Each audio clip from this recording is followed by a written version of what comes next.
পৃথিবীর প্রতি মুসাফির, আসসালামু আলাইকুম। আমি ডক্টর এস এম ইলিয়াস। শুধু দর্শকদের প্রতি রইল আন্তরিক শুভকামনা, হৃদয়ে দিয়ে শোনার আহ্বান থাকলো। আশা করি মন গগনে সারা জাগবে। কিছু ভাবনায় আজকের আলোচনায় থাকছে হৃদয়ের দুর্দর্শন আর স্বপ্ন কি এক? হৃদয়ে ধরাছোঁয়ার বাইরে হলেও অনুভবে পাওয়া যায়, যা অশরীরী, তাকে স্পর্শ করা যায় না, কিন্তু কল্পনাতে পাওয়া যায়। আর এই কল্পনা থেকেই আলপনার সৃষ্টি। হৃদয় একটি কল্পনা জগৎ সৃষ্টি করে দূর ও কাছের সবকিছু তার দর্শনে নিয়ে আসে। এক অভাবনীয় ক্ষমতা। আমরা তাকেই বলি হৃদয়ের দূরদর্শন।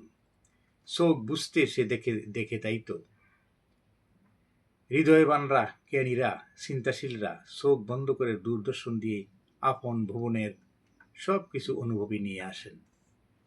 এখন স্বপ্ন নিয়ে বলি।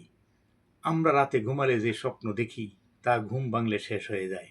এ স্বপ্নের আসলে কোনো ভিত্তি নেই।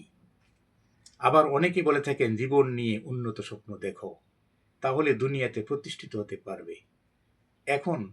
এখানে স্বপ্ন বলতেই উন্নত জীবন গঠনের আশা বুকে নিয়ে চেষ্টা করার কথা বলা হয়েছে। এটা রাতে ঘুমিয়ে স্বপ্ন দেখা নয়। রাতে ঘুমের মধ্যে যে স্বপ্ন দেখে তা মানুষের আয়ত্তে নেই, সেদিকে আর যাচ্ছি না। এখানে দেখা যাচ্ছে স্বপ্ন মানুষ ঘুমিয়ে দেখে অবচেতন মনে, আর হৃদয়ের দূরদর্শন মানুষ হৃদয়ের চোখে দেখে। বাস্তবে কোনো চোখ নেই। আমাদের বাস্তবের চোখ থেকে হৃদয়ের চোখ অনেক শক্তিশালী ও দ্রুতগামী। চোখে দেখার সীমাবদ্ধতা আছে, কিন্তু হৃদয়ের দূরদর্শনের কোনো সীমাবদ্ধতা নেই। হৃদয়ের দূরদর্শন আর স্বপ্ন দুটোই অশরীরী, ধরাছোঁয়ার বাইরে। হৃদয়ের দূরদর্শন মানুষের আয়ত্তে।